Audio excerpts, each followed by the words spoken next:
Ladies and gentlemen, this is Adarsh and welcome to My Gonayadi. ചത്ത പച്ച നമ്മുടെ ഇക്കാച്ചി Mammukka cameo ചെയ്ത ചത്ത പച്ച കണ്ടുവന്നിരിക്കുകയാണ്. സോ ഇക്കാച്ചി അല്ലെങ്കിൽ മമ്മൂക്ക ഇതിൽ ക്യാമിയോ ചെയ്യേണ്ടെന്ന് ഈ ചേക്കിലെ കൊച്ചു പിള്ളേർക്ക് വരെ അറിയാം. അതുകൊണ്ട് അതിനെപ്പറ്റി നമുക്ക് സംസാരിക്കാം. അന്താരാഷ്ട്ര രഹസ്യമൊന്നും അല്ല. സോ ഈ സിനിമ ഞാൻ കാണാൻ പോകാനുള്ള കാരണം ഇത് റോഷൻ മാത്യൂസിന്റെ പടമാണോ, അർജുൻ അശോകന്റെ പടമാണോ, ഇഷാൻ ഷൗക്കത്തിന്റെ പടമാണോ? ഒരിക്കലും അല്ല. മമ്മൂക്ക. രണ്ട്, WWE. അന്നും ഇന്നും എന്നും നോം WWE കട്ട ഫാനാണ്. പണ്ട് 10 സ്പോർട്സിൽ കാണുമ്പോൾ കിട്ടുന്ന ഒരു ഫീലിംഗ് ഒന്നും ഇപ്പൊ ഇല്ലെങ്കിലും ഞാൻ കാണാറുണ്ട്. അന്ന് ഞാൻ ജോൺ സീനയുടെ ഫാനായിരുന്നു. ഇപ്പൊ I acknowledge you my tribal chief one and only Roman Reigns. Brock ലെസ്നറിനെ എനിക്ക് ഇഷ്ടമാണ്. റോമൻ റെയിൻസ് അവിടെ എവിടെ ഉണ്ട്.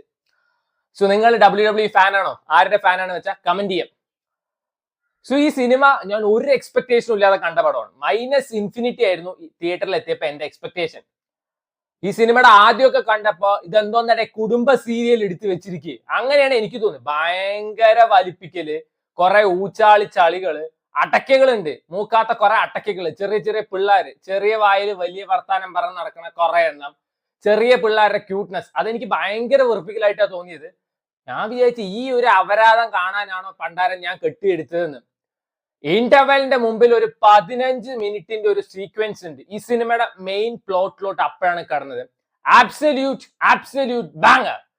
എന്നടാ പണി വെച്ചിരിക്കുക. എജാതി തിയേറ്റർ എക്സ്പീരിയൻസ് ആണെന്ന് അറിയോ. രോമാഞ്ച കുങ്കുമം കണ്ടു എന്ന് വേണമെങ്കിൽ പറയാം. ചെവിയൊക്കെ അടിച്ചുപോയി. ആ സമയത്ത് മ്യൂസിക് വർക്കും ആ ഫൈറ്റ് സീക്വൻസ് ഒക്കെ ചെവിയൊക്കെ അടിച്ചു പോയി. ഞാനിങ്ങനെ ഷോക്ക് അടിച്ച പോലെ ഇരിക്കുന്നു. ആജാതി സാധനം. റോഷൻ മാത്യൂസിന്റെ ഒരു ഇൻട്രോ ഉണ്ട്.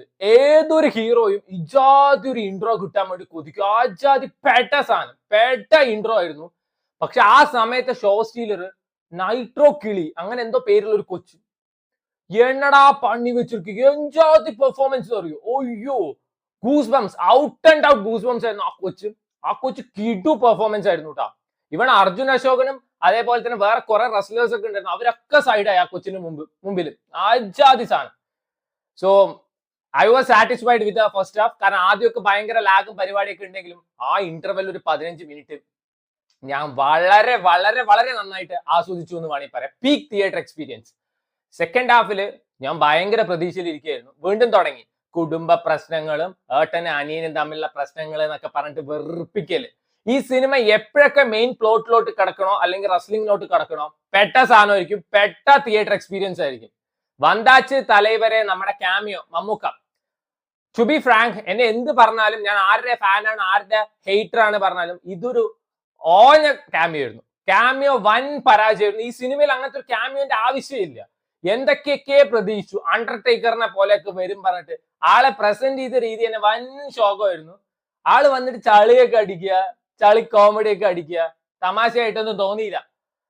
ഇങ്ങനെ ഇതിനും കിടുവായിട്ട് പ്രസന്റ് ചെയ്യാം. ദാറ്റ് വാസ് അട്ട വേസ്റ്റ്. അതൊരു അട്ട വേസ്റ്റ് ക്യാമിയായിരുന്നു. അതിന്റെ ആവശ്യം തന്നെ ഉണ്ടായിരുന്നില്ല.